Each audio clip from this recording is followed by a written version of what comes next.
अस्सलामुअलैकुम student, welcome to our channel Educate जी। इस वीडियो में हम इन टॉपिक्स को डिस्कस करेंगे।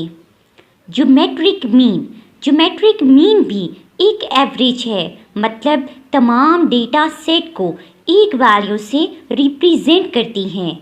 The geometric mean G of a set of n positive values x1, x2 and so on xn is defined as the positive nth root of their product. Geometric mean positive values के product का nth root है। G is equal to nth root of x1 multiply x2 multiply x3 and so on xn. xi is greater than 0, मतलब values को positive होना चाहिए क्योंकि negative values का root नहीं होता, और अगर वैल्यू ज़ीरो हो गई तो फिर भी जी ज़ीरो होगा।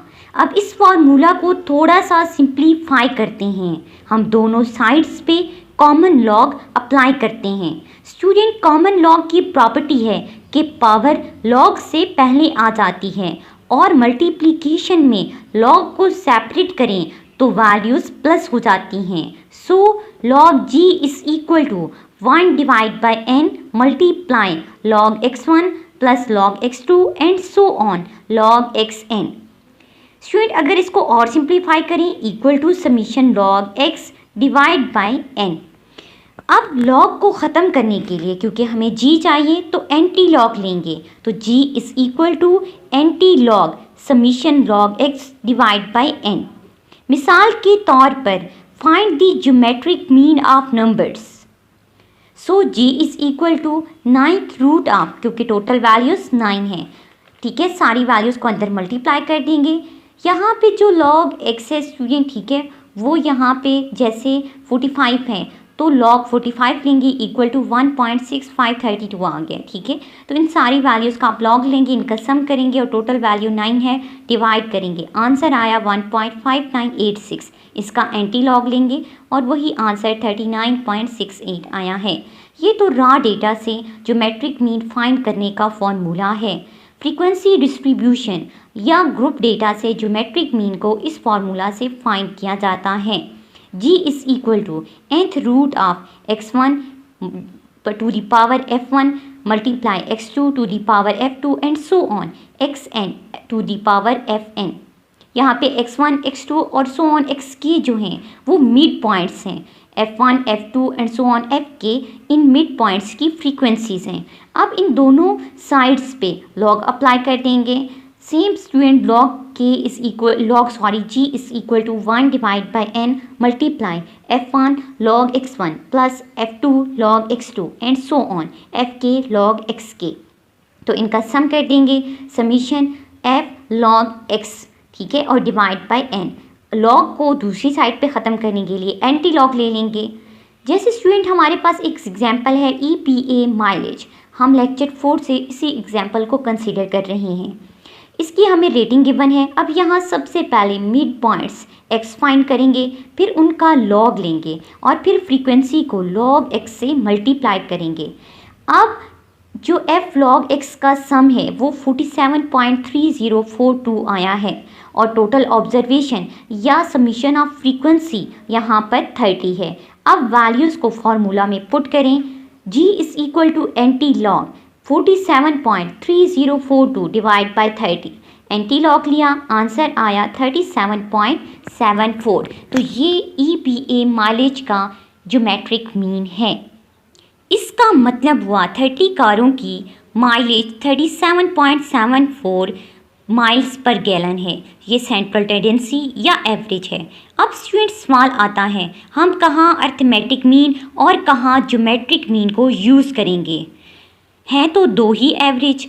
इसको एक मिसाल से समझते हैं। हमें एक फिल्म के 4 सालों की अमाउंट्स गिवन है, 7% भी गिवन है। अब एवरेज निकालनी है तो मीन या अर्थमेटिक मीन का फॉर्मूला लगाते हैं। परसेंटेज का सम और टोटल ये 4 हैं तो 4 से डिवाइड कर देते हैं, आंसर आया 153.75।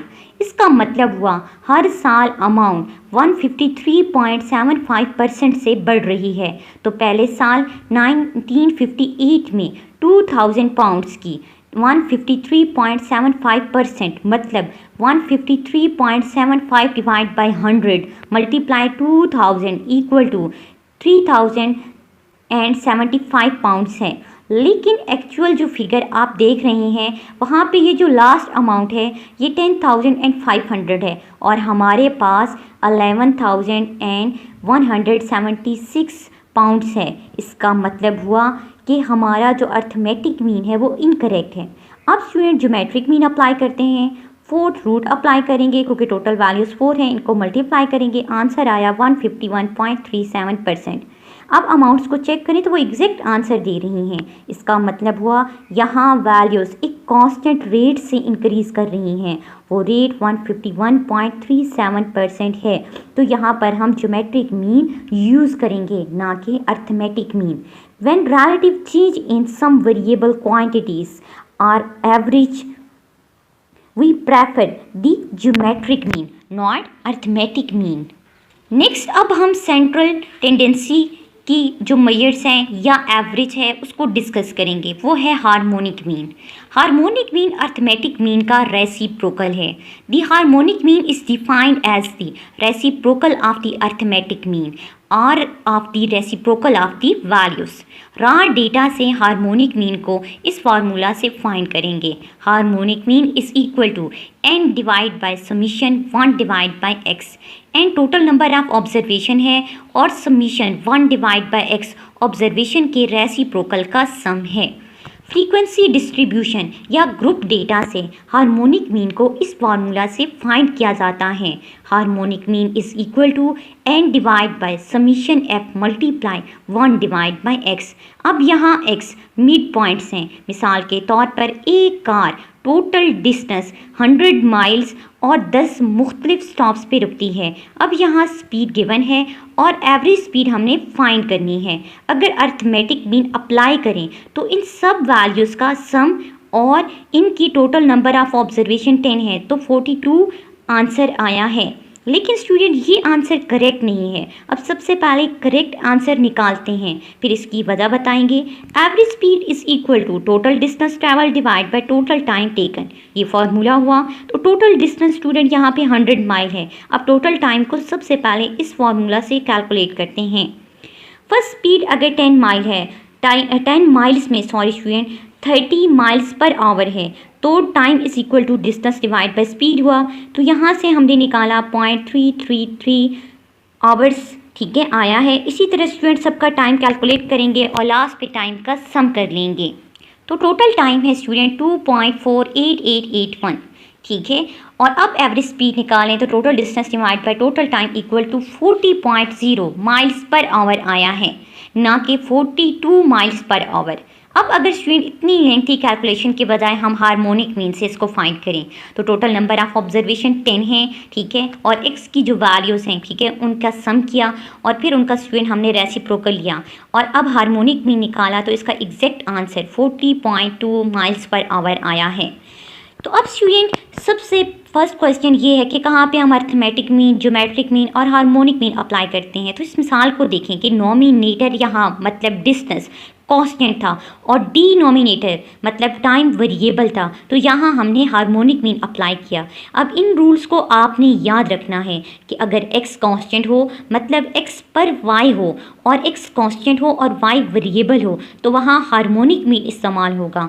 इसी तरह अगर स्टूडेंट y कांस्टेंट हो और x वेरिएबल हो, जैसे स्टूडेंट के टोटल मार्क्स होते हैं, ठीक है, कोई भी एक टेस्ट है उसके टोटल मार्क्स है, आप देख सकते हैं डिवाइड बाय हम टोटल मार्क्स सबके सेम होते हैं, तो वहाँ पे अर्थमेटिक मीन अप्लाई होगा ना कि हार्मोनिक मीन।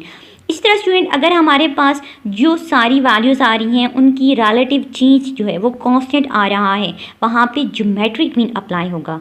जैसे स्टूडेंट अब एक एग्जांपल को देखें कि यहाँ पर स्टूडेंट के टोटल जो है वो एक टेस्ट के 20 मार्क्स हैं, टोटल स्टूडेंट 10 हैं, उनके डिफरेंट मार्क्स बताए गए हैं। तो सब का अगर आप देखें तो 13 डिवाइड बाई 20 है, 11 डिवाइड बाई 20 है, 9 डिवाइड बाई 20 है, डिनोमिनेटर कांस्टेंट हो गया है, तो यहाँ पर हम अर्थमेटिक मीन अप्लाई करेंगे। Relation of arithmetic mean, geometric mean and harmonic mean, इन तीनों का रिलेशन स्टूडेंट ये है कि हर arithmetic mean is always greater than and equal to geometric mean, geometric mean is always greater than and equal to harmonic mean. मतलब हर observation यही रिलेशन चलता है। अब ये तीनों कब इक्वल होंगे कि arithmetic mean equal to geometric mean equal to harmonic mean, वो तभी हो सकता है जब हमारे पास तमाम ऑब्जर्वेशन सेम आ जाएं। स्टूडेंट एक और नेक्स्ट टर्म भी है, ठीक है, जिससे हम सेंट्रल टेंडेंसी को मेजर कर सकते हैं या एवरेज निकाल सकते हैं, जिसको कहते हैं मिड रेंज। ऑब्जर्वेशन में सबसे छोटी वैल्यू और सबसे बड़ी वैल्यू को सम करें और 2 से डिवाइड करें तो एग्जैक्ट जो है वो मिड वाली वैल्यू आती है, जिसे मिड रेंज कहते हैं। एक नेक्स्ट और टर्म है student mid quartile range. First और थर्ड क्वार्टाइल को सम करें और 2 से डिवाइड कर दें तो सेकंड क्वार्टाइल मतलब मिड वाली वैल्यू आ जाती हैं। स्टूडेंट अब हमारा एवरेज का टॉपिक कंप्लीट हो गया है। हमने डिफरेंट मेथड्स और टेक्निक देखे हैं जिससे हम एवरेज को कैलकुलेट कर सकते हैं। एवरेज स्टूडेंट ये है कि तमाम ऑब्जर्वेशन को एक सिंगल वैल्यू से रिप्रेजेंट करना।